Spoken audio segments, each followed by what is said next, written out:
हर घर तिरंगा है, हर मन तिरंगा है और देश उत्साह और उमंग के साथ नए संकल्पों को लेकर के आज आगे बढ़ रहा है। आप सबको स्वतंत्रता दिवस की बहुत बहुत शुभकामनाएं।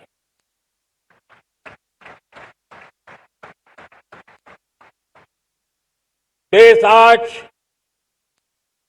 उन महान सपूतों का पुण्य स्मरण करती है जिन्होंने देश की आजादी के लिए त्याग, बलिदान की पराकाष्ठा की। अपने तप, त्याग और बलिदान से आजादी के एकमात्र लक्ष्य को लेकर के अपनी पूरी जिंदगी खपा दी। पूज्य बापू समेत सभी स्वातंत्र सेनानियों को बलिदान की महान परंपरा जगाने वाले महान क्रांतिकारियों को आज मैं श्रद्धापूर्वक नमन करता हूं।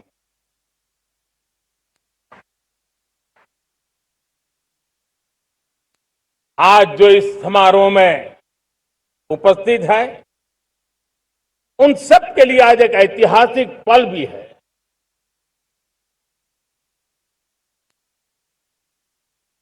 आजादी के बाद 15 अगस्त को लाल किले पर पहली बार वंदे मातरम गूंज रहा है।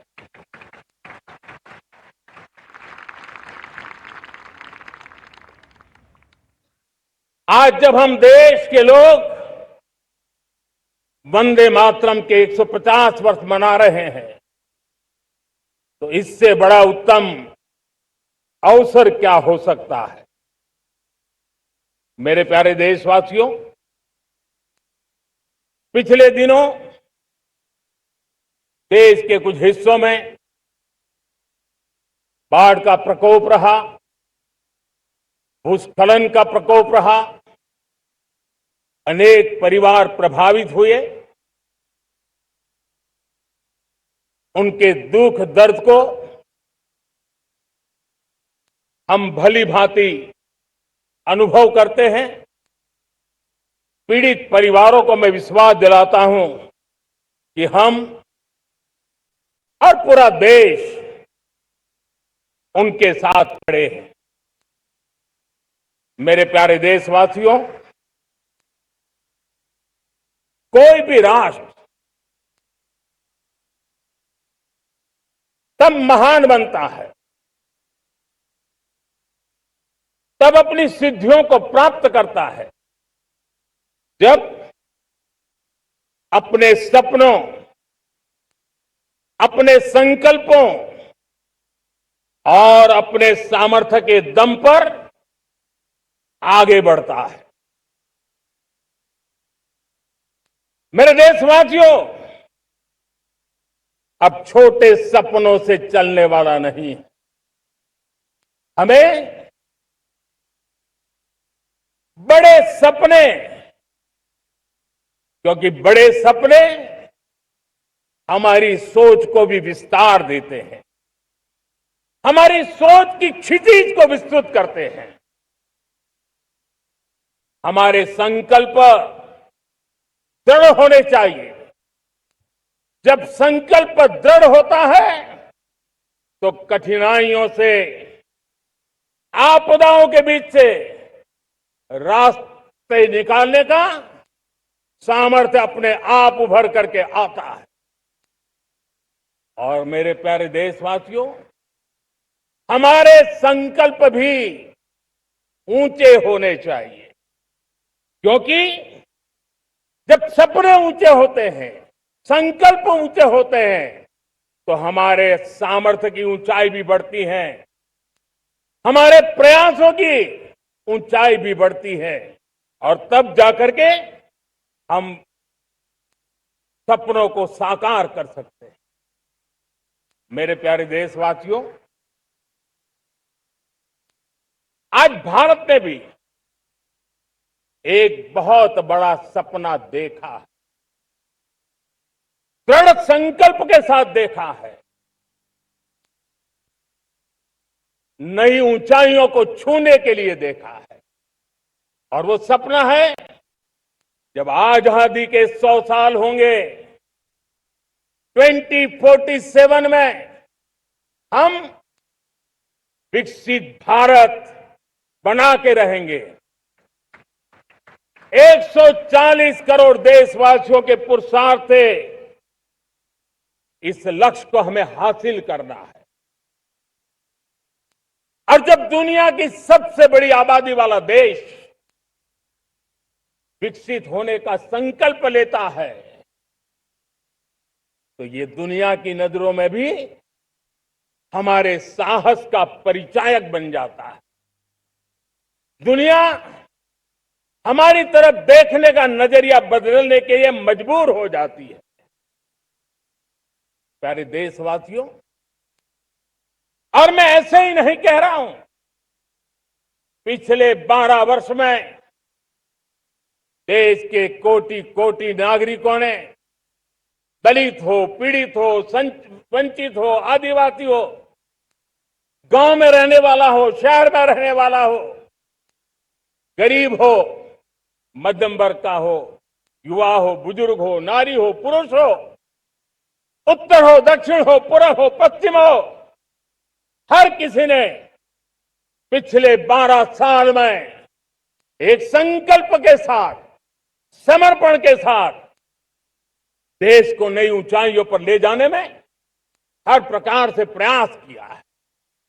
मैं उनके इस प्रयासों का आदरपूर्वक स्वीकार करता, और उसी का परिणाम है कि इतने कम समय में 25 करोड़ देशवासी गरीबी को परास्त करके गरीबी से बाहर निकले हैं। इन्हीं देशवासियों का प्रयास का परिणाम है कि हम कभी फ्रेजाइल 5 में गिरे जाते थे। 12 साल के भीतर भीतर हम एक मेजर इकोनॉमी में फास्टेस्ट ग्रोइंग इकोनॉमी बन गए हैं। साथियों, देश आजाद हुआ, बहुत सारे सपने लेकर के आजाद हुआ, लेकिन हम गति नहीं पकड़ पाए, रफ्तार नहीं पकड़ पाए। होती है, चलती है, अरे हो जाएगा, देखा जाएगा, उसी में खोए रहे। 2014 तक आते आते तो पूरे विश्व ने हमें फ्रेजाइल 5 के उस में डंप कर दिया था। ऐसे समय पिछले 12 साल में भारत ने एक नई रफ्तार पकड़ी, तेज गति से हम आगे बढ़ रहे हैं। और देशवासियों का संकल्प है कि अब 140 करोड़ देशवासियों के संकल्प को, सामर्थ्य को रोकना नामुमकिन है। प्यारे देशवासियों, पिछले 12 वर्षों में डिफेंस प्रोडक्शन करीब 4 गुना, खादी और ग्रामोद्योग का उत्पादन करीब 5 गुना हुआ, इलेक्ट्रॉनिक मैन्युफैक्चरिंग करीब 7 गुना बढ़ा, आधुनिक रेलवे कोच का निर्माण 21 गुना बढ़ा, मोबाइल फोन उत्पादन 33 गुना बढ़ा। इतना ही नहीं, आधुनिक युग को देकर के भी डिजिटल और इनोवेशन की दुनिया में भी हमने अपना परचम लहराया। इंटरनेट यूजर, इंटरनेट कंज्यूमर करीब करीब 4 गुना बढ़े, पेटेंट ग्रांट होने की संख्या 4 गुना बढ़ी, डिजिटल ट्रांजैक्शन 100 गुना बढ़े, सामान्य मानवीय की सुविधाओं की तरफ भी हमने उतना ही गंभीरता से काम किया। हर साल औसतन 15 गुना ज्यादा तेजी से हमने नल से जल कनेक्शन दिए। हर साल औसतन 6 गुनी ज्यादा रफ्तार से लोगों को गैस कनेक्शन दिए। हर साल 4 गुनी रफ्तार से गरीबों के लिए टॉयलेट बनाने का काम किया। हर साल 3 गुना ज्यादा तेजी से गरीबों को घर देने का काम किया।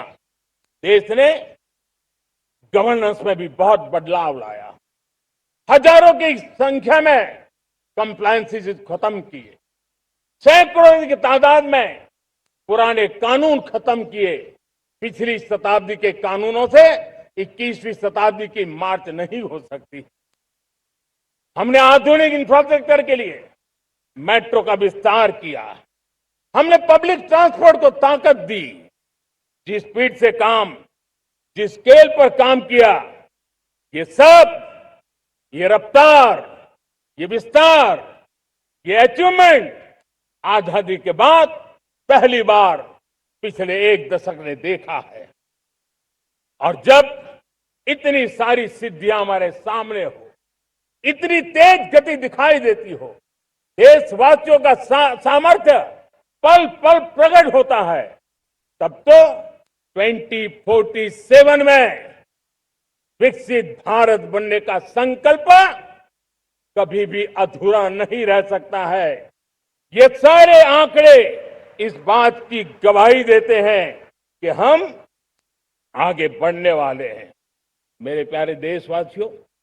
लेकिन उसके लिए आत्मविश्वास की जरूरत होती है, आत्मगौरव की जरूरत होती है, और साथ साथ आत्मनिर्भर भारत होना भी बहुत जरूरी होता है। और इसलिए बीते वर्षों में हमारा कन्विक्शन रहा है कि भारत को हमें अब दूसरे देशों पर निर्भर रह करके नहीं जीना चाहिए। हमें आत्मनिर्भर बनना चाहिए। दुनिया में बहुत कुछ मिलता है, सस्ता मिलता है, जल्दी मिल सकता है, लेकिन उससे हमारा सामर्थ्य तैयार नहीं होता, न हमारे सामर्थ्य की कसौटी होती है। और इसलिए हमें भी अपनी क्षमताओं को बढ़ाना है। अपने हितों की सुरक्षा हमें खुद को करनी है। और इसलिए आत्मनिर्भर भारत का संकल्प बहुत दृढ़ता के साथ हम लेकर के आगे बढ़ रहे हैं। मेक इन इंडिया, स्वदेशी, वोकल फॉर लोकल, इन सारे क्षेत्रों में आज हर भारतीय का मन जुड़ रहा है। मेरे प्यारे देशवासियों, मैं आपको एक उदाहरण देता हूं सेमीकंडक्टर का। देश आजाद होने के बाद विश्व में तो सेमीकंडक्टर की चर्चा हो चुकी थी, हमारे यहां भी बातें होती थी, लेकिन सेमीकंडक्टर का कोई बड़ा प्लान हम आगे नहीं बढ़ा पाए। और आज स्थिति क्या है? आज की डिजिटल दुनिया में, आज की टेक्नोलॉजी में चिप का महात्म्य हम समझते हैं। कोई भी इलेक्ट्रॉनिक गुड्स होगा, हमारे मेडिकल इक्विपमेंट होंगे, हमारे ट्रांसपोर्ट के रास्ते होंगे, हर किसी में चिप अनिवार्य है। और इस चिप के बिना दुनिया थम जाए ऐसी स्थिति पैदा हो। और इसलिए भारत ने आत्मनिर्भर होने की दिशा में अपना सेमीकंडक्टर प्लान, बड़ा सेमीकंडक्टर प्लान, 3 सेमीकंडक्टर प्लांट शुरू हो चुके हैं। और मुझे बताया गया है कि वहां जो प्रोडक्शन हो रहा है वो एक्सपोर्ट होना शुरू हो चुका है। और मैं देशवासियों को कहना चाहता हूं, आने वाले 7-8 वर्ष में और 5, 7 या 8 सेमीकंडक्टर प्लांट बहुत ही जल्द शुरू होने वाला। ये आत्मनिर्भर भारत हमें विकसित भारत की दिशा में जाने का महामार्ग देती। मेरे प्यारे देशवासियों, वैसी ये चर्चा क्रिटिकल मिनरल की हो रही है। पूरी टेक्नोलॉजी क्रिटिकल मिनरल पर निर्भर है। भारत इसमें भी अपने आप को सुरक्षित करने में जुटा हुआ है। क्रिटिकल मिनरल का लक्ष्य साझा किया जाए। नेशनल क्रिटिकल मिनरल ये हमने लॉन्च किया। बजट में क्रिटिकल मिनरल कॉरिडोर की हमने घोषणा की है। कई देशों के साथ एग्रीमेंट हो रहे हैं। विश्व के कई देश अब इस क्रिटिकल मिनरल के विषय में भारत के पर भरोसा करने लगे हैं। मेरे प्यारे देशवासियों, जैसे सेमीकंडक्टर की बात हो, क्रिटिकल मिनरल की बात हो, वैसे ही जिस टेक्नोलॉजी की दिशा में हम जा रहे हैं, दुनिया जा रही है, उसमें एनर्जी का महत्व और बढ़ता चला जा रहा है।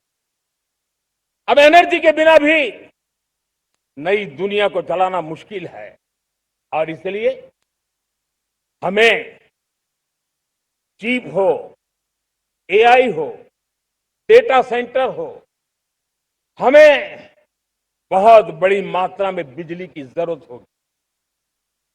एनर्जी सिक्योरिटी ये हमारे समय की मांग है और इसलिए हमने पहले से ही उस दिशा में एक के बाद एक मजबूत कदम उठाए हैं। एनर्जी सिक्योरिटी का एक बड़ा माध्यम है परमाणु ऊर्जा, न्यूक्लियर एनर्जी।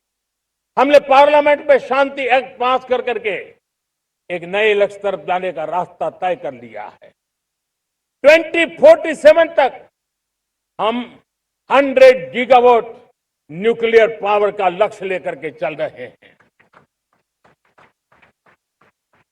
इसी एक दशक में हम 5 नए न्यूक्लियर रिएक्टर शुरू करने का लक्ष्य लेकर के चल रहे हैं। इस वर्ष भारत ने फास्ट ब्रीडर न्यूक्लियर टेक्नोलॉजी में महारत हासिल करके एक अहम पड़ाव पार किया है और उसके कारण परमाणु ईंधन में आत्मनिर्भर बनने की दिशा में हमें एक बहुत बड़ा सफलता का कदम हमने रखा है। मेरे प्यारे देशवासियों, कई बार संसाधनों की कमी के कारण देश रुकता नहीं है, लेकिन रुकने का कारण सोच की सीमाएं होती हैं। जब सोच बंध जाती है, सीमाओं में सड़ने लग जाती है, तब हम अपने सामर्थ्य को भी पहचान नहीं पाते हैं। देश को आज कच्चे तेल पर निर्भर रहना पड़ रहा है और हमारी गलत सोच के कारण है। आप जान के हैरान हो जाएंगे, हमने समुद्री तट पे 99% हमारा समुद्री तट का पूरा हिस्सा ऐसी सोच के कारण नो गो एरिया घोषित करके रखा था। हमने ही समंदर के अंदर जाकर के एक्सप्लोरेशन न करने का निर्णय कर लिया था। ये सोच का दारिद्र्य था। हमने फैसला किया ये नहीं चल सकता। हमने उस 99% को जो कभी नो गो एरिया हुआ करते थे, हमने उसको गो एहेड एरिया के रूप में खुला कर दिया है और अब हम समुद्र के भीतर भी एक्सप्लोरेशन करने की और नए नए भंडार खोजने की दिशा में हम प्रवृत्त हैं, हम प्रयास कर रहे हैं। हमने पिछले वर्ष उसी दिशा में एक महत्वपूर्ण कदम रखते हुए समुद्र मंथन की घोषणा की थी और पिछले दिनों हमने 85,000 करोड़ रुपए इस काम के लिए आवंटित करके काम को गति देने का निर्णय कर लिया है। मेरे प्यारे देशवासियों, एनर्जी सिक्योरिटी, इसका मैंने कहा कि हमें ऑल्टरनेट स्रोतों की तरफ भी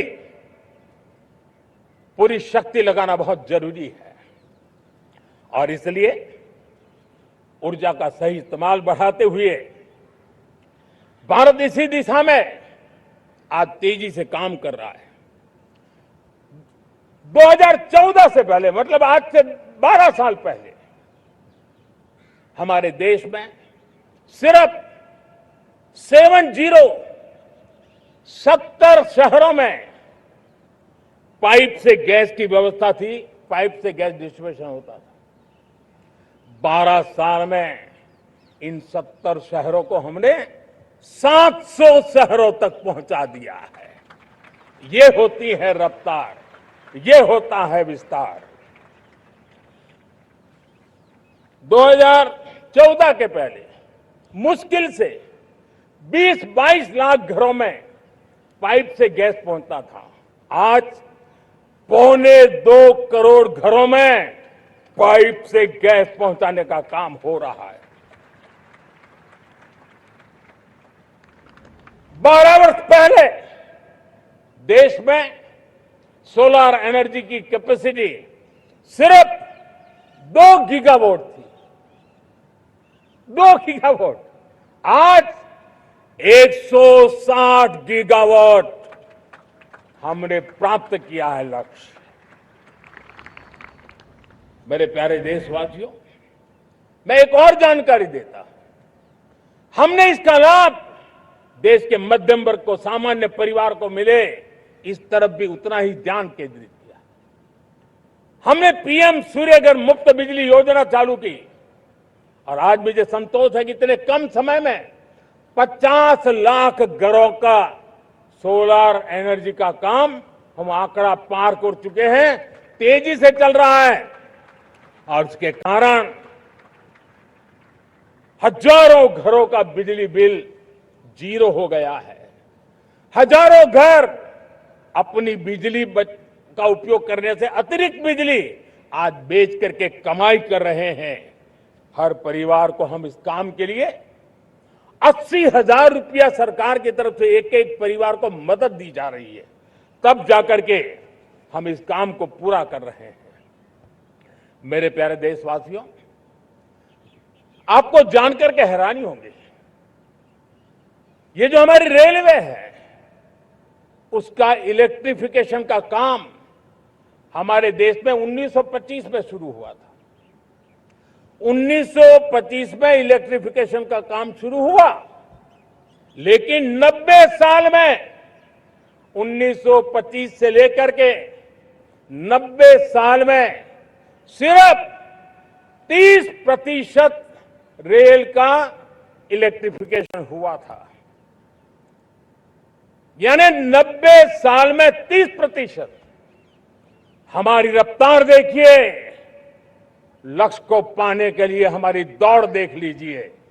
हमने इन एक दशक के अंदर 100% काम पूरा कर दिया। 90 साल में 30%, 10 साल में 70%, ये होता है काम। और इसके कारण डीजल जो हमें बाहर से लाना पड़ता है उसकी बचत हुई, बिजली से हमारी ट्रेनें चली, पर्यावरण को फायदा होने लगा। मेरे प्यारे देशवासियों, हम यहां से नहीं रुके हैं, हम दुनिया के अंदर पीछे रहना नहीं चाहते। पिछले दिनों आपने खबर सुनी होगी, भारत ने ईंधन का नया क्षेत्र को भी छू लिया है। देश ने पहली हाइड्रोजन से चलने वाली ट्रेन शुरू कर दी है और मुझे खुशी है, ये सबसे लंबी ट्रेन है और सबसे ताकतवर ट्रेन है और दुनिया में हाइड्रोजन ट्रेन के क्षेत्र में भी भारत ने अपना झंडा गाड़ दिया है।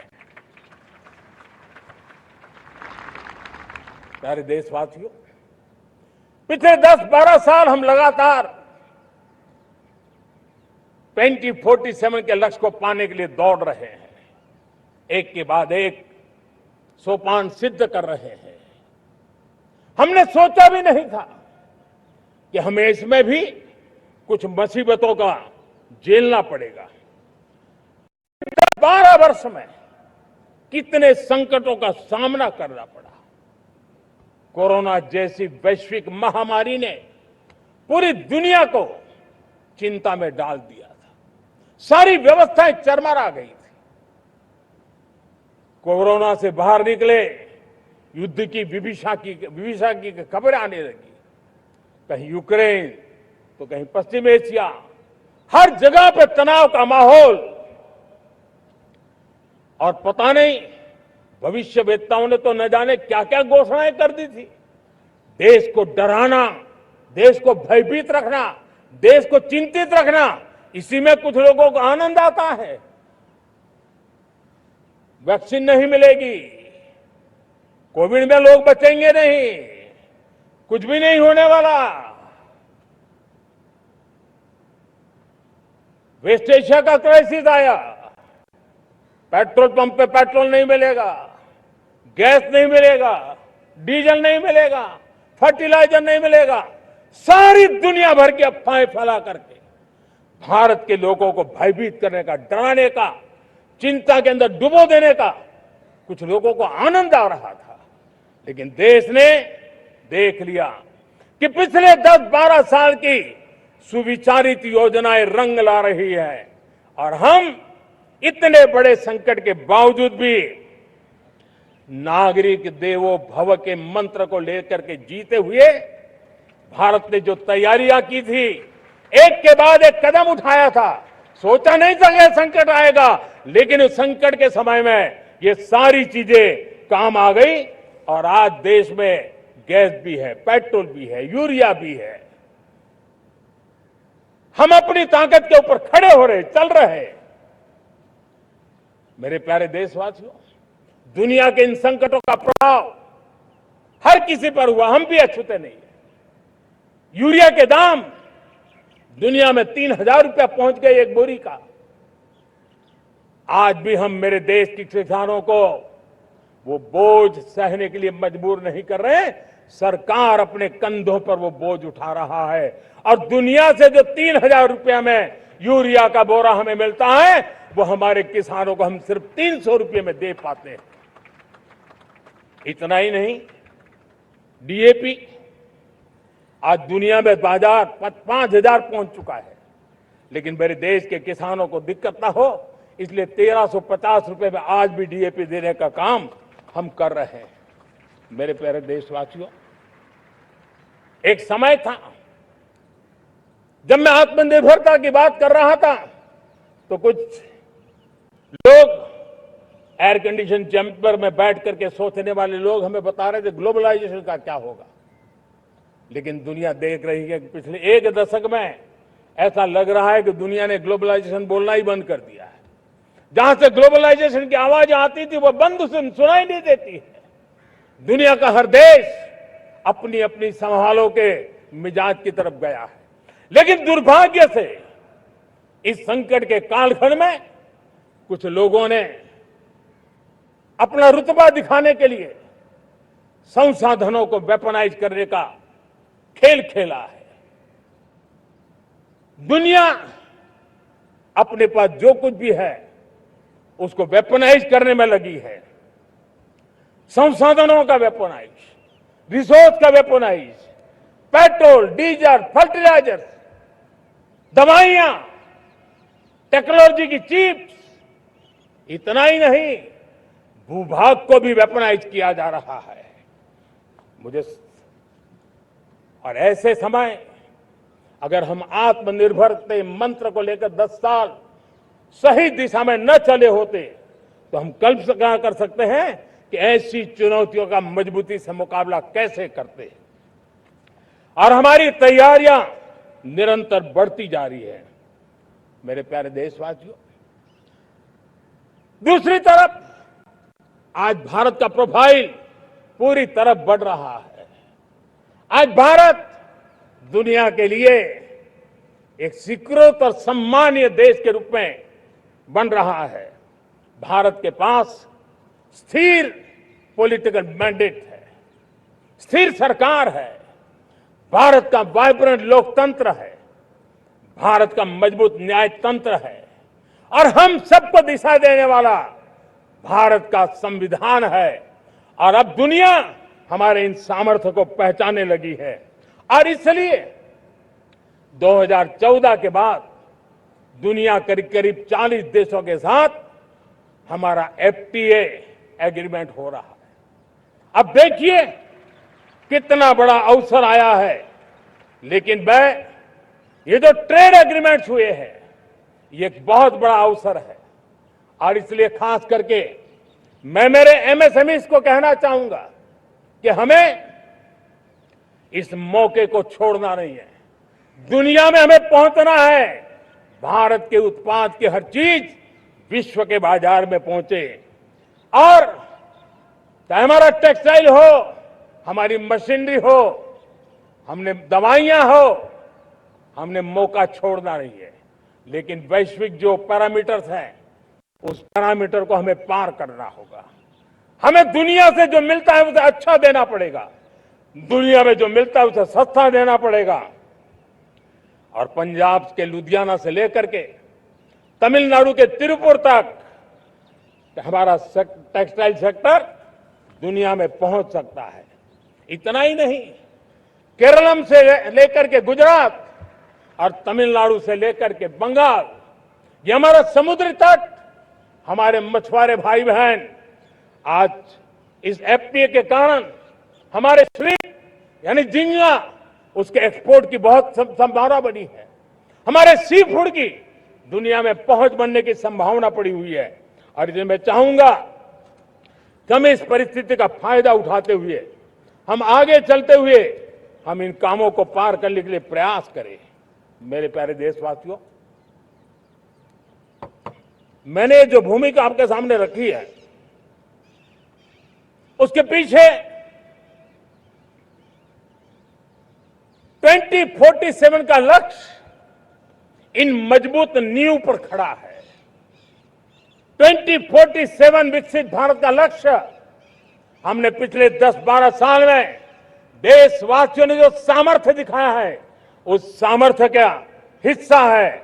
और इसलिए मेरे प्यारे भाइयों बहनों, सदी का 1/4 हिस्सा बीत चुका है और अगला 1/4 हमारे लिए अत्यंत महत्वपूर्ण है। अब हम रुक नहीं सकते हैं, हमारी गति नहीं रुक सकती है, हमारी दिशा तय हो चुकी है, हमें प्राप्त करके रहना है। और इसके लिए हमें अपना वर्क कल्चर बदलना होगा। हमारे वर्क कल्चर को बदलते हुए हमें हमारी सोच को भी बदलना होगा, हमें हमारे काम की गति को भी बदलना होगा। जो काम पिछले 5-7 दशक में नहीं हुए हैं वो काम हमें आने वाले 5-7 साल में करने हैं। और मेरा भरोसा है मेरे देश की युवा शक्ति पर, मेरे देश के नौजवानों पर, मेरे देश की माताओं को बहनों पर, मेरे देश के किसानों पर, मेरे देश के मजदूरों पर कि हम इस सपने को साकार कर सकते हैं। और इसलिए हमें रिफॉर्म की गति को भी आगे बढ़ाना है।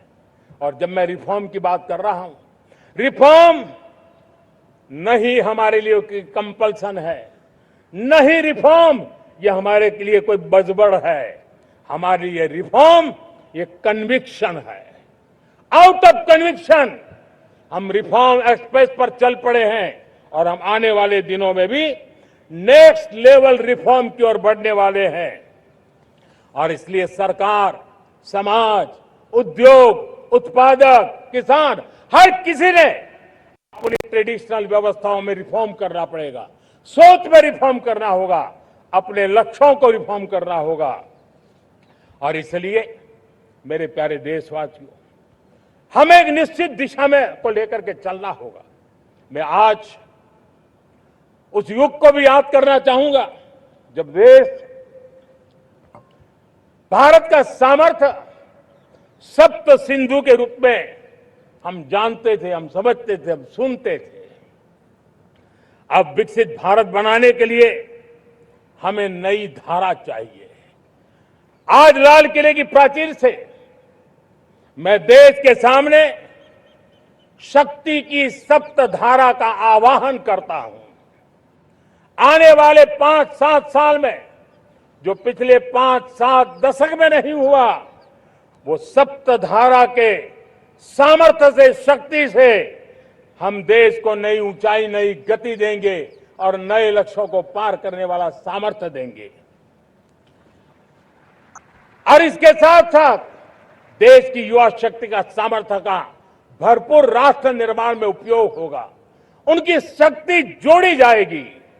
आने वाले दिनों में जब मैं सप्तधारा की बात करता हूं, सप्तधारा की पहली शक्ति है मैन्युफैक्चरिंग पावर।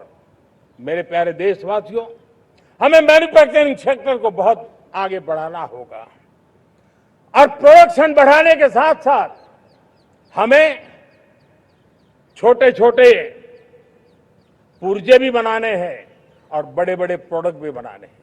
पूरा वैल्यू चेन हमारा होना चाहिए और उसे लेकर के चलना।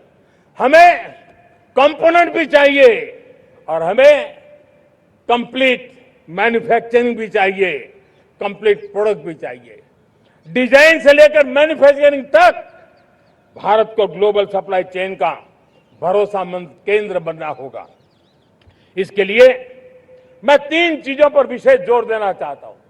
मैन्युफैक्चरिंग के क्षेत्र में जो मेरे भाई बहन हैं, ये समय का ये अवसर है, इस अवसर को जाने मत दें। और इसके लिए हमें कॉस्ट, क्वालिटी और स्केल, इसके विषय में वैश्विक मानदंडों से खरा उतरना पड़ेगा।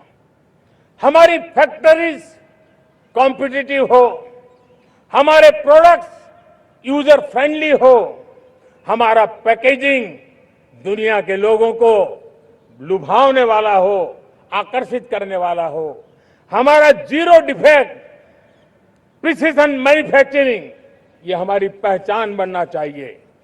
हर मैन्युफैक्चरर, हर एंटरप्रेन्योर, हर एमएसएमई से मैं कहना चाहता हूं, ग्लोबल मार्केट में हमारी पहचान विश्वसनीयता और गुणवत्ता के आधार पर होनी चाहिए।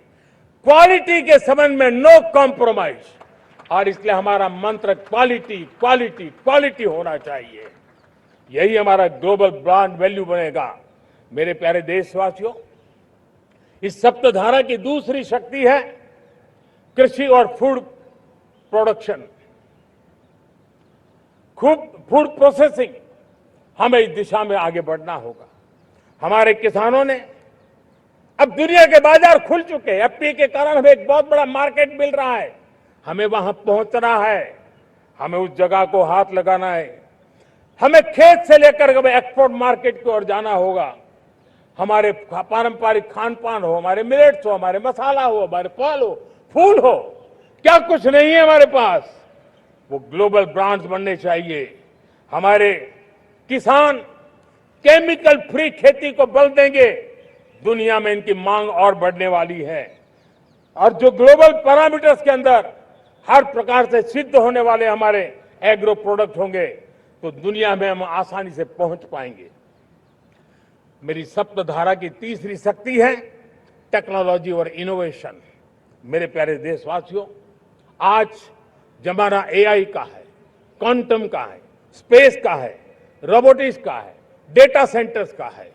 पूरी तरह एक नया क्षेत्र खुल चुका है और इमर्जिंग टेक्नोलॉजी ये भी हर पल हमें चुनौती दे रही है।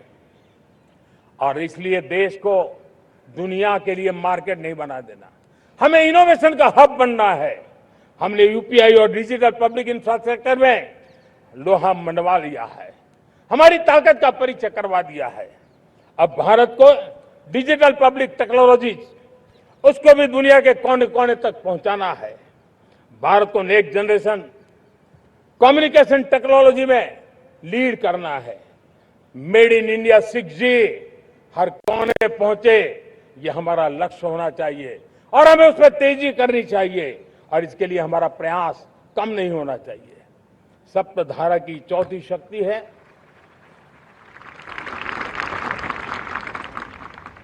गति शक्ति। ये गति शक्ति देश के अंदर सीमलेस फास्ट कनेक्टिविटी पर हमें बल देना होगा। शहरों को हाई स्पीड रेल से हमें जोड़ना होगा। मॉडर्न हाईवे चाहिए, इनलैंड वाटरवेज चाहिए, एयरपोर्ट चाहिए, मल्टीमोडल लॉजिस्टिक की व्यवस्था चाहिए। हमें पोर्ट्स को सिर्फ सामान उतारना चढ़ाने की जगह नहीं, दुनिया के शिप्स आकर के लंगर हो जाए इतना नहीं, हमें हमारे पोर्ट्स को पोर्ट लेड डेवलपमेंट ग्रोथ की दिशा में हमें आगे बढ़ना होगा। हमारी पांचवी शक्ति है सप्तधारा की, वो है रक्षा शक्ति। और ये रक्षा शक्ति का महत्व हर प्रकार से है। मेरे प्यारे देशवासियों, डिफेंस में आत्मनिर्भर होना अब भारत ने अनुभव कर लिया, दुनिया ने अनुभव कर लिया है, इसके बिना कोई चारा नहीं है। विश्व जब अपनी अपनी ही सोच रहा है, तब भारत विश्व के लिए बाजार बन करके नहीं रह सकता है। हमें डिफेंस के क्षेत्र में आत्मनिर्भर होना होगा। Next generation defence technology develop करके हमें ग्लोबल सप्लायर बनने की दिशा में हमें लक्ष्य लेकर के चलना है। हमें ड्रोन, काउंटर ड्रोन सिस्टम को विकसित करना होगा और हाइपरसोनिक डिफेंस टेक्नोलॉजीज, उस पर हमें लीडरशिप लेनी होगी। साथियों, साइबर सुरक्षा भी आज हर घर के लिए एक समस्या बन रही है। वो भी एक रक्षा का क्षेत्र है जिसमें हमारे युवाओं की जो सामर्थ्य है, उस सामर्थ्य का उपयोग हम देश के और दुनिया के लिए कर सकते हैं। हमारी सप्तधारा की छठी शक्ति है ग्रीन इकोनॉमी, ब्लू इकोनॉमी, जो ग्रीन जॉब को भी जन्म देती है। हमें green hydrogen, renewable energy, energy storage, green mobility, green manufacturing in global scale हमें पा करके रहना है। हमें दुनिया जब ग्लोबल वार्मिंग की चर्चा करती रहती है, हम रास्ते खोजते रहते हैं, हम समस्याओं का समाधान दे रहे हैं। और भारत एक ग्रीन मूवमेंट का बहुत बड़ा सामर्थ्य लेकर के चलिए। भारत के पास ब्लू इकोनॉमी के लिए भी बहुत बड़ा अवसर है। बहुत बड़ा लंबा हमारा कोस्ट लाइन है। ब्लू इकोनॉमी के लिए बहुत बड़े अवसर है। फिशरीज है, कोस्टल टूरिज्म है, ओशन टेक्नोलॉजी है। ऐसे कितने ही क्षेत्र हैं जिसमें हम आगे बढ़ सकते हैं। मेरे प्यारे देशवासियों, भारत सप्तधारा की जब बात करके लेकर चला है, तब हमारी सातवीं धारा है और दुनिया के लिए इसका अपना भी एक महत्व है, और वो है भारत का सॉफ्ट पावर। भारत के सॉफ्ट पावर की ताकत है। आज योग ने पूरी दुनिया को भारत के साथ जोड़ के रखा हुआ है। योग दुनिया के लिए एक ऊर्जा बनता जा रहा है, भारत के लिए विश्वास का बड़ा कारण बनता जा रहा है। जिस भारत के पास आस्था के केंद्र हो, जिस भारत के पास आयुर्वेद हो, जिस प्रकार से भारत के पास होलिस्टिक हेल्थ केयर की व्यवस्था हो, हील इन इंडिया का मूवमेंट हो, हम दुनिया के अंदर हमारे सामर्थ्य को लेकर के जा सकते हैं। हैंडीक्राफ्ट हो, संस्कृति हो, हमारी फिल्में हो, हमारा क्रिएटिव वर्ल्ड हो, वीएफएक्स हो, हमारा एनिमेशन हो, हमारी गेमिंग हो, डिजिटल कंटेंट हो, क्रिएटिव वर्ल्ड के अंदर भारत अपना रुतबा दिखा सकता है। हमने उसको वैश्विक सामर्थ्य के रूप में विकसित करना होगा। आज भारत ने वेव समिट को एक बहुत बड़ी ताकत दी है। दुनिया धीरे धीरे भारत का ये जो world audio visual and entertainment summit है, उसकी राह देखता रहता है, और वो भारत के सॉफ्ट पावर को, भारत के क्रिएटिव दुनिया को परिचित करेगा। मेरे प्यारे देशवासियों, भारत के पास विशाल वन्य संपदा है। हमारे पास 100 से ज्यादा नेशनल पार्क है। क्षमता बहुत है, लेकिन विदेशी टूरिस्टों को आकर्षित करने में हम कम पड़े हैं। हमें मौका है हमारे सॉफ्ट पावर के माध्यम से दुनिया के टूरिस्टों को भारत के लिए आकर्षित करने का। हमारा सामर्थ्य हमें दुनिया को दिखाना है। हम ये काम आरा से करें, और हम जल्द से जल्द हम इन लोगों, आज दुनिया में स्पोर्ट्स की जो है, वो भी एक बहुत बड़ा भारत के प्रति आकर्षण का केंद्र। दुनिया के स्पोर्ट्स इवेंट भारत में क्यों न हो। कॉन्सेंट इकोनॉमी बहुत बढ़ रही है, देश के नौजवानों का आकर्षण है। विश्व का हर कोई कलाकार चाहता है कभी न कभी भारत की धरती पर अपना कॉन्सेंट करे। ये एक बहुत बड़ा अवसर है, हमें इसको मोबिलाइज करने के लिए व्यवस्थाएं खड़ी करनी होगी। साथियों, सप्तधारा की इन 7 शक्तियां, सप्त शक्तियां, उद्देश्य सिर्फ एक सेक्टर में प्रगति करने का नहीं है। एक होलिस्टिक अप्रोच के साथ हमें राष्ट्र को जो लक्ष्य लेकर के हम चल रहे हैं, जो एम्बिशन लेकर के चल रहे हैं, उस स्केल को हमें पार करने की दिशा में काम करना है। मेरे प्यारे देशवासियों, कुछ चीजें मैंने बताई हैं, लेकिन मैं इससे भी आगे सोचता हूं। मैं जरा देश को झकझोरना चाहता हूं, मैं देश की शक्ति को भी झकझोरना चाहता हूं। देश यानी सिर्फ सरकार नहीं होती है, देश यानी हर नागरिक जुड़ता है। क्या हम सोच नहीं सकते कि फॉर्च्यून 500 की चर्चा तो बहुत सुनते हैं, आने वाले एक दशक में इन फॉर्च्यून 500 में 50 कंपनियां भारत की क्यों न हो, ये लक्ष्य हमारा क्यों न होना चाहिए। आज बैंकिंग सेक्टर फल फूल रहा है। दुनिया की टॉप बैंक के अंदर भारत की बैंक का झंडा भी क्यों न फहरता हो। भारत की बैंक भी टॉप बैंक 5 बैंक में भारत की भी एक बैंक होनी चाहिए। भारत की फार्मा की दिशा में हमने बहुत काम किया है, लेकिन समय की मांग है कि दुनिया की 5 बड़ी फार्मा कंपनियों में भारत की भी 1-2 फार्मा कंपनियों का नाम गूंजना चाहिए। भारत उसमें अपना स्थान बनाना चाहिए। लॉ फर्म्स होते हैं, रेटिंग एजेंसी होती है। क्या समय की मांग नहीं है कि ग्लोबल लीडरशिप अब हमारे हाथ में होनी चाहिए? टैलेंट है, सामर्थ्य है, हमारा लंबा इतिहास भी है, भाषाओं पर हमारा प्रभुत्व है, हमें विश्व में पहुंचना चाहिए। हमारी कोई कंसल्टिंग फर्म, अकाउंटिंग फर्म दुनिया के टॉप फर्म्स के अंदर क्यों नहीं होनी चाहिए? भारत की टेक्नोलॉजी कंपनियां दुनिया के अंदर सिरमौर हो, यह हमारा लक्ष्य होना चाहिए। हमारे ऐसे ब्रांड हो जिससे दुनिया आकर्षित होती हो, हमारे ब्रांड हमारे देश की पहचान हो और विश्व के लिए एक डेस्टिनेशन बन जाए, उस दिशा में हमें काम करना है। और इसके लिए मैं राज्य सरकारों को कहना चाहता हूं, मैं स्थानिक स्वराज की संस्थाओं को कहना चाहता हूं, भारत सरकार का भी यह दायित्व है कि हमें हमारे रिफॉर्म की गति बढ़ानी होगी। हमें 2047 के लक्ष्य के अनुरूप हमारी व्यवस्थाओं को विकसित करना होगा। हमें बीते हुए काल के नीति नियमों से नहीं चल सकते, हमें आने वाले सपनों के हिसाब से नीति नियमों को गढ़ना होगा। और इसको अगर हम करेंगे तो मुझे पूरा विश्वास है और मैं देशवासियों को भरोसा देता हूं, इसी रास्ते मेहनत में कोई कमी न करते हुए हम विकसित भारत का सपना पार करके रहेंगे। हमें सबको मिलकर के चलना है, केंद्र सरकार हो, राज्य सरकार हो, इंडस्ट्री हो, हम सब ने मिलकर के आगे बढ़ना है। हमें रिफॉर्म्स करते रहना है, रिफॉर्म्स को आगे बढ़ाते रहना है। और मैंने पहले भी कहा था, हम रिफॉर्म कंपल्सन से नहीं, कन्विक्शन से कर रहे हैं, लक्ष्य को प्राप्त करने के लिए कर रहे हैं। मेरे प्यारे देशवासियों, जब मैं विकसित भारत की बात कर रहा हूं, देश को तेज गति से आगे बढ़ाने की बात कर रहा हूं, उसका सबसे बड़ा लाभार्थी कौन है? इन सारे प्रयासों का सबसे बड़ा साधक कौन है? अगर साधक है तो मेरे देश का युवा है, मेरे देश की युवा शक्ति है। विकसित भारत की यात्रा में युवाओं की बहुत बड़ी भूमिका है। इतना ही नहीं, विकसित भारत का सबसे बड़ा लाभार्थी भी मेरे देश का युवा है। और इसलिए हमें विकसित भारत के लक्ष्य को युवाओं के साथ जोड़ करके आगे बढ़ाना है।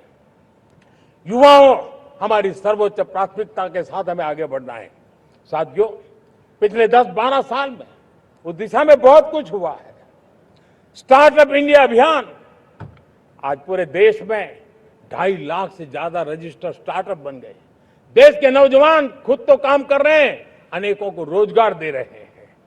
1 लाख करोड़ रुपया इनोवेशन फंड भारत सरकार ने घोषित किया है। मैं देश को, नौजवानों को कहना चाहता हूं, आप अपने सपने को लेकर के आइए, संसाधनों की कमी नहीं रहने देंगे। 1,00,000 करोड़ रुपया आपके दिल दिमाग को सामर्थ्य देने का एक व्यवस्था हमने कर दी है। रिसर्च के नए अवसर मिले, डिजिटल इंडिया के नए सस्ते डेटा, ये युवाओं को सशक्त किया। दुनिया में सस्ता डेटा कहीं है तो भारत की धरती पर है, और देश के नौजवानों को नई ताकत दी है। स्किल इंडिया हमने नेशनल प्रोग्राम बनाया है। स्पेस सेक्टर को हमने ओपन कर दिया। नेशनल ड्रोन पॉलिसी हमने बनाई है। खेलो इंडिया पॉलिसी बनाई है। 35 वर्षों तक एजुकेशन पॉलिसी नहीं थी, नई एजुकेशन पॉलिसी लेकर के आए हैं, और इसका फायदा मिडिल क्लास के परिवारों को हुआ है। साथियों, 2004 से 14 आंकड़ा मुझे देना चाहिए आपको।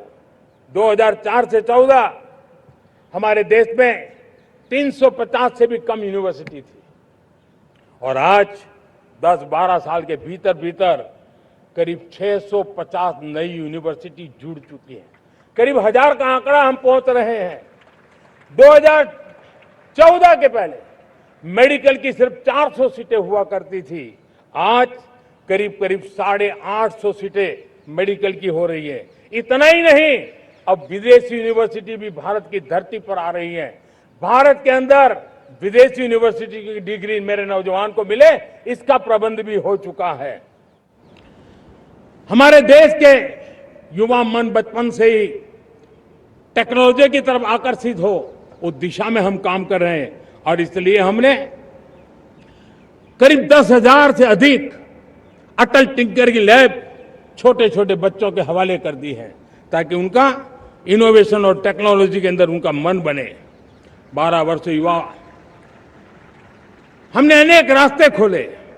हम स्टार्टअप ओपन कर दिया। आपने देखा होगा, भारत के प्राइवेट स्टार्टअप 28 साल की एवरेज उम्र के बच्चों ने, नौजवानों ने दुनिया में पहले ही ट्रायल में अपना सैटेलाइट लॉन्च कर दिया और रॉकेट लॉन्च कर दिया। उन्होंने बहुत बड़ा काम कर दिया साथियों। आज करीब 2.5 लाख से ज्यादा रजिस्टर्ड स्टार्टअप है। हमने पिछले दिनों एआई इंपैक्ट समिट किया था। एआई का विस्तार बहुत तेजी से बढ़ रहा है। लाल किले से मैं देश के नौजवानों के लिए घोषणा करना चाहता हूं। हमने तय किया है कि आने वाले 1 वर्ष में 1 करोड़ युवाओं को एआई स्किल के लिए ट्रेनिंग देने का हम काम करेंगे, ताकि हमारा देश का नौजवान एआई की दुनिया में भी नेतृत्व करने का सामर्थ्य है। मेरे साथियों, बायो इकोनॉमी एक नया क्षेत्र है। एक समय था 2014 के पहले सिर्फ 60,000 करोड़ रुपए का बायो इकोनॉमी का काम होता था। मेरे देश के नौजवान, आपने क्या कमाल कर दिया है। देखिए, नीतियां जब सही होती है, लक्ष्य जब साफ होता है, तो मेरे देश के नौजवान कैसा करके थे। बायो इकोनॉमी में देश की युवा शक्ति ने सामर्थ्य दिखाया। 2014 के पहले जो 60,000 करोड़ का कारोबार था, आज वो कारोबार बायो इकोनॉमी 20 लाख करोड़ पहुंच चुकी है। दोस्तों,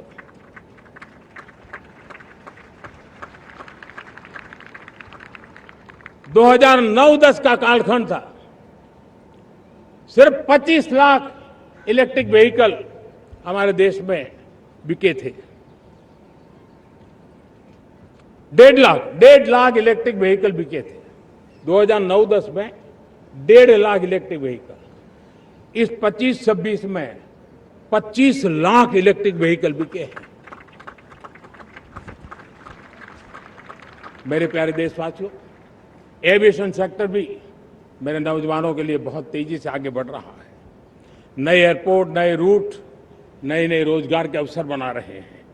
मेंटेनेंस, ओवरहॉलिंग, इसके भी कारण देश में बहुत बड़ी मात्रा में स्किल मैन पावर को काम मिल रहा है। मेड इन इंडिया हवाई जहाज बनाने की दिशा में हमने सफलता पाई है। Made in India defence transport aircraft C295 already अपनी उड़ान भर चुका है। सफल उड़ान भर चुका है। ये देश के नौजवानों के लिए, मेरे साथियों, ड्रोन ने भी बहुत बड़ा काम किया है। स्वामित्व योजना, गांव में ड्रोन से स्वामित्व योजना सफल हो रही है। करीब 3.25 करोड़ परिवारों को स्वामित्व योजना का लाभ मिला है और इसके कारण 140 लाख करोड़ रुपए जैसी संपत्ति अनलॉक हुई है, जिसके कारण बैंक से लोन मिल सकता है, लोग अपना कारोबार कर सकते हैं। मेरे प्यारे देशवासियों, हमारे मध्यम वर्गीय परिवारों के सामने एक बहुत बड़ा बोझ बन चुका है कोचिंग क्लासेस की स्पर्धा। हर माँ बाप को लग रहा है कि कोचिंग क्लास में बच्चे को नहीं भेजा तो हम प्रतिष्ठित परिवार नहीं है। इन गरीब और मिडिल क्लास परिवारों की हम चिंता करते हुए हजारों करोड़ रुपए का उनका खर्च है वो भी बचे, बेटे भी अपने आसपास रह सके, उनकी देखभाल हो सके, परिवार पर आर्थिक बोझ न आए। और इसलिए हमने युवाओं के लिए विभिन्न परीक्षाओं की फ्री ऑनलाइन कोचिंग हमने करने का निर्णय किया है। डिजिटल पब्लिक इंफ्रास्ट्रक्चर है, हमारे पास उत्तम टैलेंट है, टीचर्स हैं, उन संसाधनों को जोड़ करके हम देश के नौजवानों को फ्री कोचिंग देने का एक पूरा नेटवर्क हम खड़ा करने वाले हैं। मेरे प्यारे देशवासियों, मैं हमेशा कहता आया हूं, जो खेले वो खिले। जब मैं खेले वो खिले की बात कर रहा हूं, तब मेरे प्यारे देशवासियों, आज भारत खेल की दुनिया में अपनी जगह बना रहा है। अब खेल के पोडियम में भारत का राष्ट्रगीत सुनाई देता है, भारत का राष्ट्रगान सुनाई देता है, भारत का तिरंगा झंडा लहराता दिखाई नजर आ रहा है। टॉप्स योजना ने बहुत बड़ी सफलता पाई है। खेलो India games, university games, winter games, beach games, sports infrastructure, sports के लिए कोचिंग, स्पोर्ट्स मेडिसिन, स्पोर्ट्स के लिए न्यूट्रिशन, इन सारे विषयों में भारत अब महारत करने की दिशा में आगे बढ़ रहा है। नौजवानों के लिए पूरा नया क्षेत्र, खिलाड़ी न बन सके तो उसकी सपोर्ट सिस्टम में भी बहुत बड़ा क्षेत्र खुल रहा है। स्पोर्ट्स की दुनिया में भारत का प्रदर्शन बेहतर होता रहा है और हम 2036 में ओलंपिक के मजबूत दावेदार बनकर के आगे बढ़ रहे हैं और 2030 में कॉमनवेल्थ गेम्स को भारत होस्ट करने वाला है। और मेरे साथियों, दुनिया में जो ओलंपिक की खेल होते हैं, करीब 40 प्रकार के गेम होते हैं और करीब 350-350 स्पर्धाएं होती हैं ओलंपिक में। और आपको जानकर के दुख होगा मेरे देशवासियों, मेरे नौजवानों, मैं आपको चुनौती देता हूं, मैं आह्वान करता हूं, मैं आपकी मदद चाहता हूं। 350 जितने स्पर्धाओं में भारत 2/3 खेलों में कहीं होता ही नहीं, हमारी मौजूदगी नहीं होती, हम क्वालिफाई नहीं होते हैं। हमने तय किया है कि 2036 में जो ओलंपिक होगा, हम चाहते हैं कि वो भारत में हो, लेकिन 2036 में जिन विधाओं में आज भारत खेलता नहीं है, जिन विधाओं में भारत क्वालिफाई नहीं करता है, जिन स्पर्धाओं में भारत ने छोड़ के रखा है, 3/4 हिस्सा हमारे इंतजार कर रहा है, भारत उस पर बल देगा। और इसके लिए हम टैलेंट हंट का एक अभियान भी चलाना चाहते हैं। हमें अगर 2036 के लिए खिलाड़ी चाहिए तो आज जो 5 साल, 10 साल, 15 साल की उम्र के नौजवान हैं, बेटे हैं, उनके तरफ ध्यान देना होगा, उन बेटियों पर ध्यान देना होगा। और इसलिए 5 से 15 उम्र के बच्चों में खेल प्रतिभा ढूंढने के लिए गांव-गांव, शहर-शहर, स्कूल-स्कूल एक टैलेंट हंट का अभियान चलाया जाएगा। बच्चों की प्रतिभा को देखा जाएगा और फिर उनको स्पेशल ट्रेनिंग दे करके देश के लिए खेलने वाले अच्छे खिलाड़ी बनाए जाएंगे। मेरे प्यारे युवा, देश के सामने, देश के नौजवानों के सामने नशा एक बहुत बड़ा संकट बनता जा रहा है। नशा मुक्त भारत, ये हम सबका सामूहिक दायित्व होना चाहिए। हमारे उज्जवल भविष्य के लिए हमारी युवा पीढ़ी मजबूत हो, हमारा युवा सामर्थ्य हमारे देश के लिए काम आए। इसलिए नशा मुक्त भारत पिछले दिनों माय भारत के वॉलंटियर्स ने, देश के एनजीओ ने, देश के सामाजिक सांस्कृतिक संगठनों ने, देश के आध्यात्मिक पुरुषों ने मिलकर के नशा मुक्त भारत का 100 सप्ताह का एक कार्यक्रम तय किया है। 100 सप्ताह तक एक अभियान चलने वाला है। मैं हर परिवार को कहना चाहता हूं कि आप भी इस अभियान का हिस्सा बने, आप इसके साथ जुड़िए और देश के नशा मुक्त भारत के सपने को पूरा करने के लिए आप आगे आइए। मेरे प्यारे देशवासियों, 21वीं सदी में दशकों पुरानी जो चुनौतियां हैं, उन चुनौतियों को खत्म करना बहुत अनिवार्य है। नक्सलवाद, माओवाद लाखों युवाओं के भविष्य को तबाह कर दिया, अनेक माताओं के दुधमल नौजवानों को छीन लिया, बर्बाद कर दिया, हर मां बाप के सपनों को चूर चूर कर दिया। इस नक्सलवाद ने 4 दशक तक हिंदुस्तान के बहुत बड़े हिस्से को, बहुत बड़ी आबादी को दबोच करके रखा था, बंदूक के नोक पर दबोच करके रखा था, संविधान की धज्जियां उड़ा दी थी और देश के सामान्य नागरिकों की रक्षा में 3,500 से ज्यादा हमारी पुलिस के, सुरक्षा बल के जवान शहीद हो गए। युद्ध के अंदर जितने सैनिक मरते हैं, उससे ज्यादा हमारे पुलिस जवानों को जान की बाजी लगानी पड़ी ताकि देश के सामान्य मानवी को सुरक्षा मिले। ये नक्सलवाद ने धरती को लहूलुहान कर दिया था। 2014 में आपने जब हमें मौका दिया, उसी दिन हमने संकल्प लिया था कि हम देश को नक्सलवाद से मुक्त करेंगे। और आज मुझे खुशी है कि नक्सली माओवादी हिंसा आखिरी सांस भी शायद रहने की अब तो ताकत नहीं रही है। पूरी तरह उसे खत्म करने की दिशा में जहां पर कभी नक्सलवादियों की गोलियां चलती थी, जहां पर कभी धरती रक्त रंजित रहा करती थी, आज उसी नक्सल क्षेत्रों में, उसी इलाकों में नक्सल मुक्त होने के कारण विकास, विश्वास और प्रयास का तिरंगा लहरा रहा है। मेरे प्यारे देशवासियों, लेकिन इस चुनौती को हमने कम नहीं आंकना है। इस चुनौती से हमें और भी सावधान रहने की जरूरत है।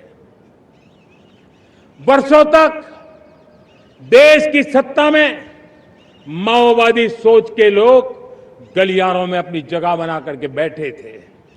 सरकारी कमेटियों में सलाहकार के रूप में भी ये माओवादी सोच ने नीतियों को प्रभावित किया था। मेरे प्यारे देशवासियों, जंगलों में हमें हथियारी नक्सलों का खात्मा बुलाने में, उस संकट से देश को मुक्त कराने में सफलता मिली है। लेकिन हथियारी नक्सल तो गए, लेकिन दिमागी नक्सल, ये दिमागी नक्सल मौके की तलाश में है, हिंसा अराजकता के वो रास्ते खोज रहे हैं, समाज को गलत राह पर घसीटने के लिए भांति भांति के दांव कर रहे हैं। इन दिमागी नक्सलियों को पहचानना होगा, इन दिमागी नक्सलियों को आइसोलेट करना होगा और राष्ट्र को विकसित राष्ट्र बनाने की मुख्य धारा की ओर देश की युवा पीढ़ी को जोड़ना होगा। मेरे प्यारे देशवासियों, सुरक्षित भारत बनाना हम सबका दायित्व है। चुनौती सीमा के भीतर हो या सरहद से बाहर, भारत हर परिस्थिति के लिए तैयार है। आज युद्ध का नेचर बदल रहा है। अब युद्ध सीमा पर ही होता है, गारंटी नहीं है। आज युद्ध सीमा के अंदर, कहीं रिफाइनरी पे जाकर के, कहीं बैंकिंग सेक्टर को जाकर के, कहीं डेटा सेंटर को जाकर के, एक प्रकार से लड़ाई का नया रूप, इंफ्रास्ट्रक्चर तोड़े जा रहे हैं, फैक्ट्रियां तोड़ी जा रही है। हमने मिशन सुदर्शन चक्र की पिछले सालों घोषणा की थी, बहुत तेजी से उस पर काम चल रहा है। आज डिफेंस एक्सपोर्ट हमारा करीब 50 गुना बढ़ा है। करीब 100 देशों में हमारे अस्त्र शस्त्र पहुंच रहे हैं। वैश्विक पटल पर भारत की प्रतिष्ठा धीरे धीरे बढ़ रही है। बदलते हुए समय में अस्त्र शस्त्र की तरफ काम करना है, सैन्य बलों का सामर्थ्य बढ़ाना है, लेकिन साथ साथ नागरिकों को भी तैयार करना होगा। पिछली शताब्दी के युद्धों के अनुरूप जो सिविल डिफेंस की व्यवस्थाएं हमारे देश में विकसित हुई है वो कालबाह्य हो चुकी है।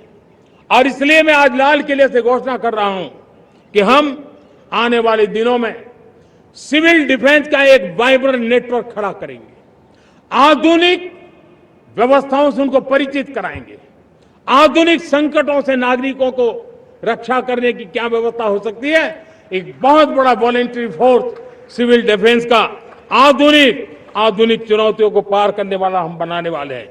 मेरे प्यारे देशवासियों, राष्ट्र के निर्माण में आज हमारी बहनों बेटियों का योगदान हम सब के लिए बहुत बड़ा प्रेरणा का कारण बना हुआ है। फाइटर जेट हो या सिविल एविएशन, हमारी बेटियां सबसे आगे दिखाई दे रही है। खेलकूद का मैदान हो, हमारी बेटियां आगे दिखाई दे रही है। स्टेम एजुकेशन में भर्ती होने की प्रक्रिया हो, सबसे ज्यादा हमारी बेटियां आगे दिख रही है। आज सेना में भी एनडीए से जो बेटियां निकली हैं वो बड़े रौब के साथ देश की सेना का नेतृत्व करने का सामर्थ्य दिखाने लगी है। मेरी बेटियों की ताकत कैसी है। मैं पिछले दिनों साणंद में एक सेमीकंडक्टर प्लांट में गया, वहां आदिवासी बेटियां, देश के अलग अलग कोने से आई हुई बेटियां काम कर रही थी। वो उस गांव से आई थी जिन्होंने पासपोर्ट क्या होता है पता तक नहीं था। वो बेटियां विदेशों में गई, ट्रेनिंग लेकर के आई और आज चिप निर्माण का काम कर रही है और बड़े कॉन्फिडेंस, मैं जो उनका कॉन्फिडेंस देखा, मैं सचमुच में बहुत प्रभावित हुआ था। आज 3 करोड़ बहनों को हमने लखपति दीदी बनाने का लक्ष्य तय किया था, उसको पार कर लिया। अब हम 6 करोड़ लखपति दीदी बनाने के लक्ष्य को लेकर के आगे बढ़ रहे हैं। 3 करोड़ नई लखपति दीदी बनना मतलब ग्रामीण अर्थव्यवस्था में बहुत बड़ा बदलाव मातृशक्ति के द्वारा आने वाला है।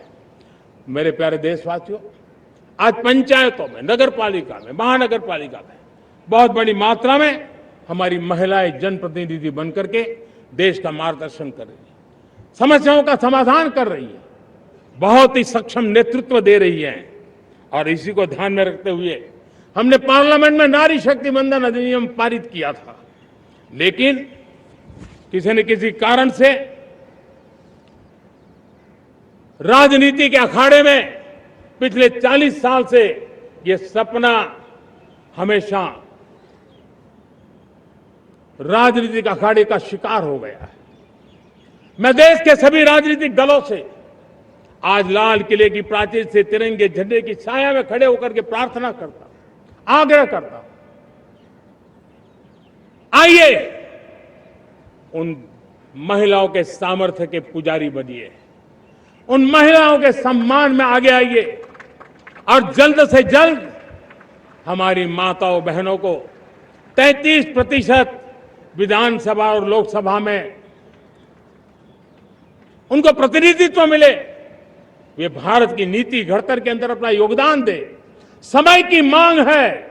और मैं सभी राजनीतिक दलों से फिर से आग्रह करता हूं, आइए महिला आरक्षण लागू करके महिला सम्मान में आप भी जुड़िए, आप भी यश लीजिए, आप भी क्रेडिट लीजिए, लेकिन मेरी माताओं बहनों को हक दीजिए। मेरे प्यारे देशवासियों, विकसित भारत का संकल्प तभी पूरा होगा जब विकास अंतिम व्यक्ति तक पहुंचेगा। 2014 से पहले सिर्फ 25 करोड़ लोगों के पास सोशल सिक्योरिटी का कवर था, सिर्फ 25 करोड़ के पास। साथियों, पिछले 5-7 दशक में सिर्फ 25 करोड़, हमने एक दशक के भीतर 100 करोड़ देशवासियों को सोशल सिक्योरिटी का कवच दिया है। आयुष्मान भारत योजना से 70 साल की उम्र के बुजुर्गों से भी आज 5 लाख रुपए तक मुफ्त दवाई की व्यवस्था हो रही है। करोड़ों करोड़ों परिवारों को इसके कारण बहुत बड़ी सुविधा मिली है। और इस आयुष्मान कार्ड के कारण 2 लाख करोड़ रुपया जो दवाई और ऑपरेशन के पीछे खर्च होना था, वो मेरे परिवारों के बच्चे हैं। वो गरीब परिवार है, वो मध्यम वर्ग के परिवार है, उनको इतनी बड़ी। मेरे प्यारे देशवासियों, आज मुझे एक काम के लिए आपकी मदद चाहिए। मैं आप सबसे एक मदद मांग रहा हूं। सभी नौजवानों से मैं चाहता हूं कि आप इसका नेतृत्व करिए। आपका 1 या 2 घंटे देश को बहुत बड़ी शक्ति देने वाले हैं। आपको लगेगा 1-2 घंटे में मैं देश की क्या शक्ति, मैं बताता हूं, आप बहुत बड़ी शक्ति बनने वाले हैं। और इसलिए हर घर में वातावरण बने। इन दिनों देश में जनगणना का काम हो रहा है, सेंसस का काम हो रहा है, गिनती चल रही है। और गिनती सिर्फ आंकड़ों से बात बनती नहीं है, उसकी बारीकियों से नीतियां बनती हैं, योजनाएं बनती हैं।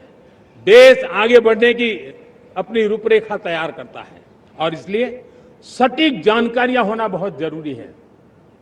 कभी कभी जो सरकार की तरफ से प्रतिनिधि आते हैं वो इतनी जल्दी में होते हैं, कभी स्पेलिंग एक लिख देते हैं, कभी अलग लिख देते हैं, और इसके कारण अल्टीमेट परिणाम हमें सही मिलने में दिक्कतें आती हैं।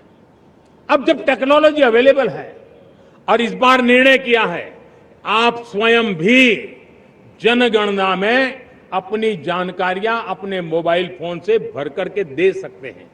बाद में कोई बाबू आएंगे, कोई प्रतिनिधि आएंगे, आपसे चर्चा करेंगे, लेकिन आप परिवार के सब बैठ करके अगर डिजिटली अपना रजिस्ट्री करवा दे, सारी बारीकियां, स्पेलिंग में भी गलती ना हो, कोई भी जानकारियों में गलती ना हो, आप जितनी परफेक्ट जानकारी देंगे देश को आगे बढ़ने में बहुत बड़ी मदद मिलेगी। और इसलिए मैं देश के नौजवानों को कहता हूं कि आप अपने परिवार के लोगों को बिठा करके पूरे फॉर्म को समझिए। पहले कागज पे फॉर्म को भर दीजिए, कोई गलती है तो करेक्ट कर लीजिए, और फिर टेक्नोलॉजिकली उसको डिजिटली इसको अपलोड कर दीजिए। आप देखिए इतना बड़ा काम देश कर लेगा और देश का समय और शक्ति सही काम के लिए उपयोग आएगा। और इसलिए मेरे देश के नौजवानों को जनगणना के इस काम में सक्रियता से जुड़ने के लिए मैं आग्रह करता हूं। मेरे प्यारे देशवासियों, मैंने लाल किले से पंच प्राण की बात कही थी। इस पंच प्राण ने देश को अपने आत्मगौरव की ओर लेकर के आगे बढ़ने का, लक्ष्यों को पार करने के सामर्थ्य के साथ आगे बढ़ने का एक बहुत बड़ा संबल दिया है।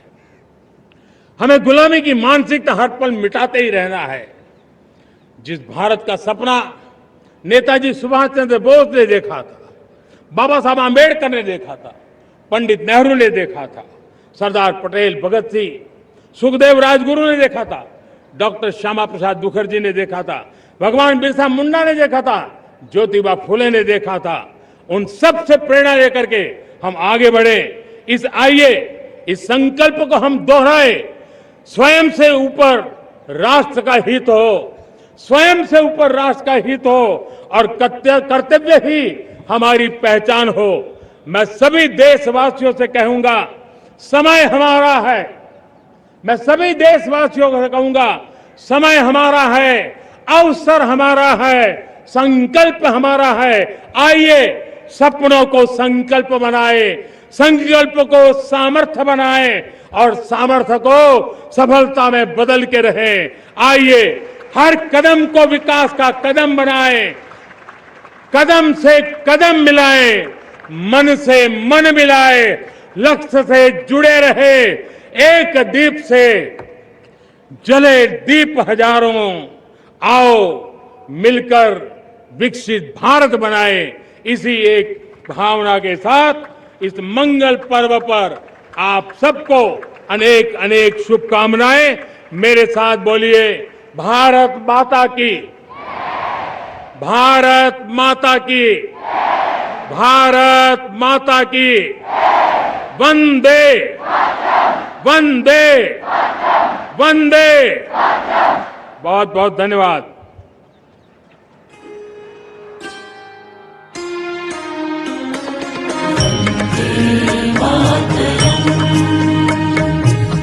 वन्दे